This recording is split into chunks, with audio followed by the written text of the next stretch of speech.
It was a big, bright, beautiful summer day in the big harbor. All the tugs were still asleep.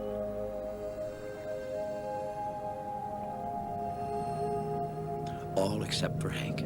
Hank was up early and almost bursting his bumpers with excitement over all the wonderful things he wanted to do today. He felt happier than happy. Theodore was up now. "Theodore!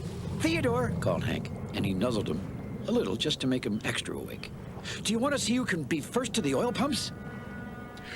"No, Hank," replied Theodore. I'm still sleepy."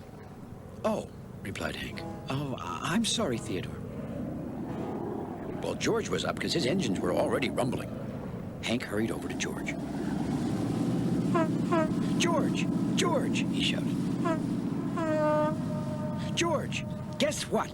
The work meeting doesn't start for 9 whole minutes. Do you want to visit Blue Nose with me?" "Hank, your anchor is dangling again," rumbled George. "Oops," said Hank. I thought I tucked it in, but do you want to visit Blue Nose with me?" "No," replied George. Well, Hank floated back to his dock to wait for the dispatcher to begin the morning work meeting. Maybe, thought Hank, the dispatcher will have a really great job for me today. "We have a big oil tanker arriving soon," said the dispatcher. "Theodore, Emily, and George, proceed to the harbor entrance." Now, Hank thought that bringing in an oil tanker would be lots of fun. "Oh, can I help too?" he said. The dispatcher turned to Hank. "No, Hank," he said. "But I do have a job for you. Bonavista barge has a load of bumpers. I would like you to take her around the harbor and replace the broken bumpers on the docks. That is all."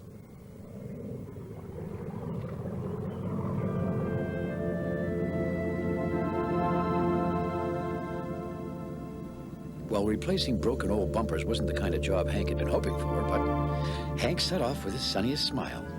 Well, maybe his second sunniest smile.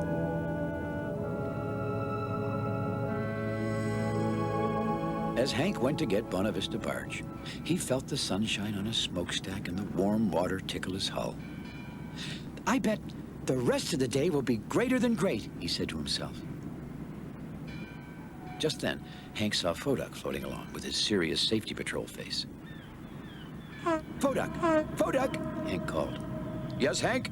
Foduck said. "What is it?" "Do you want to race to Bonavista barge?" said Hank. "No, Hank," replied Foduck. "I'm very busy now." And with that, Foduck went on his way. No, no, no, no, no. To Hank, it seemed like that was all anybody had been saying to him ever since he woke up. Hank floated there, alone in the middle of the busy harbor. All of a sudden, sunshine didn't seem so bright. The water not quite as warm. But then, just as suddenly, Hank smiled again. "I bet Bonavista barge will want to do things I want to do." Sure enough, Bonavista was waiting with a big load of bumpers when Hank came hurrying along. In no time at all, Hank tied his tow line onto Bonavista and began to pull. "Bonavista! Bonavista!" said Hank. "Would you like me to take you the long way around today? That way we can see lots of things." "No, Hank," replied Bonavista. "I'm hot, and these bumpers are heavy. Let's just get our work done." Hank couldn't believe his ears. A barge had said no to him. Hank could feel all the no's everyone had said to him building up inside like hot steam in a kettle. "It's not fair," he shouted to the whole harbor. "No one wants to do what I want to do. Well, I don't want to move dumb old bumpers, and I don't want to work today, and I don't even want to be a tugboat anymore." Now, all the other tugboats who were heading off to work heard Hank blow his stack, and they couldn't believe it. "I've never seen Hank lose his temper before," said George. "What's the matter with him?" said Emily. "I'll find out," said Theodore, and he set off right away to talk to his friend. "Hank," called Theodore, "why did you yell like that? What's the matter?" Nothing, replied Hank quietly. I just want to be by myself. Are you sure that's what you want? Theodore said. But Hank just stared at his anchor. This wasn't like Hank at all.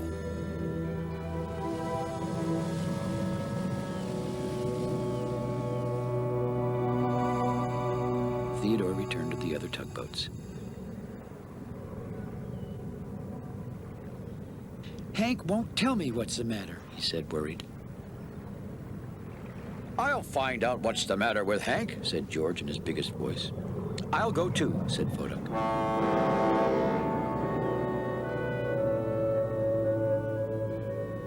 Hank was just beginning to replace broken bumpers when George and Fodak rumbled up. There seem to be plenty of broken bumpers to replace today, said Fodak thoughtfully. Hank didn't answer. So, Fodak went on. Everything shipshape. Your oil's not overheating, is it? No, replied Hank. Well, good. That's good, said Fodak. Does your hull hurt? Maybe there are barnacles in your bilge water. I don't think so, said Hank. Hank, said George, who was beginning to lose his patience. Why did you shout like that in the middle of the harbor? What is the matter with you? Nothing, replied Hank. I just want to be by myself. Well, grumbled George, who really didn't know what else to say. Just do your best. And with that, George and Fodak turned and headed back to the other tugboats. Hank wants to be by himself, announced George. Heat rash and barnacles, most likely, added Fodak. Theodore gazed out towards Hank. Hank never wants to be by himself, he said. Theodore was getting more and more worried about his friend. I'll go talk to him after we've finished work, said Emily, trying to be helpful. Just as Hank finished replacing broken bumpers, Emily appeared. I've finished work too, said Emily. Would you like to come with me to visit some of my favorite places around the harbor? Okay, said Hank, but he didn't really sound too excited. Hank, are you upset about something? Said Emily. Oh, I don't know, replied Hank. Did someone make you angry? Asked Emily. This time Hank didn't say anything. Look, said Emily suddenly. There's Bedford Bowie. Would you like to race me to him? Oh, you go ahead, Emily, said Hank quietly. I can't race by myself, Emily frowned. She was beginning to lose her patience with Hank. Hank, she said finally, what is the matter with you today? Oh, I just want to be by myself, Emily, said Hank. Then be by yourself, replied Emily. Well, she didn't mean to sound angry with Hank. She was really upset at herself for not being able to make him feel better. Hank watched Emily sail off. He knew he kept saying he wanted to be by himself, but somehow it didn't make him feel very good when Emily left. In fact, it made him feel even worse.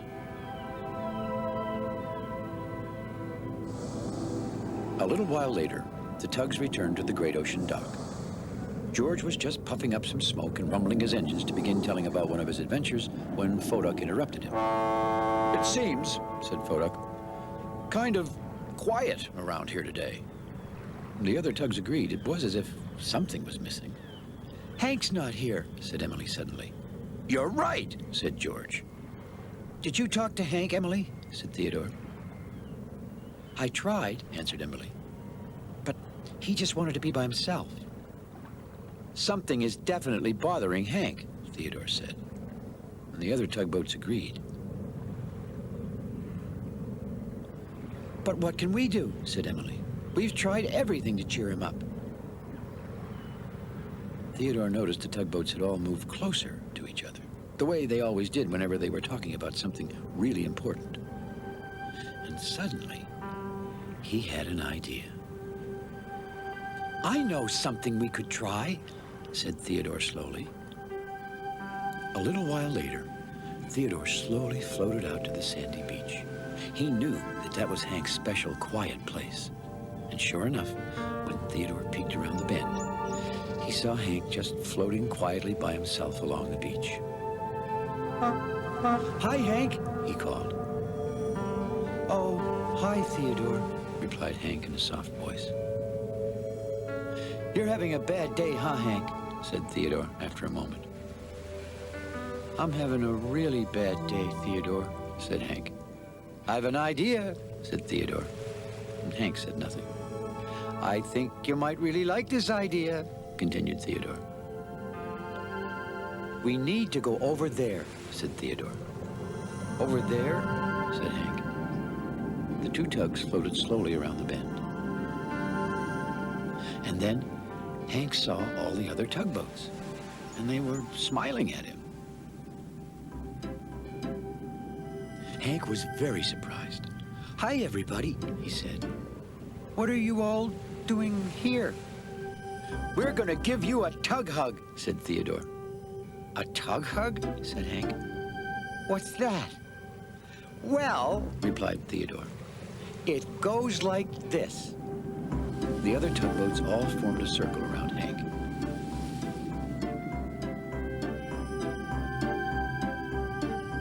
And then moved really, really close to him until their bumpers were all nuzzling together. "This is a tug hug," said Theodore. Well, Hank began to giggle. "I really like tug hugs," he said. And everyone began to laugh and toot their whistles with glee. And just like a dark cloud blowing away and the sun coming out again, Hank felt just the way he'd felt when he'd woken up that morning. Happier than happy. "Thank you, Theodore," said Hank.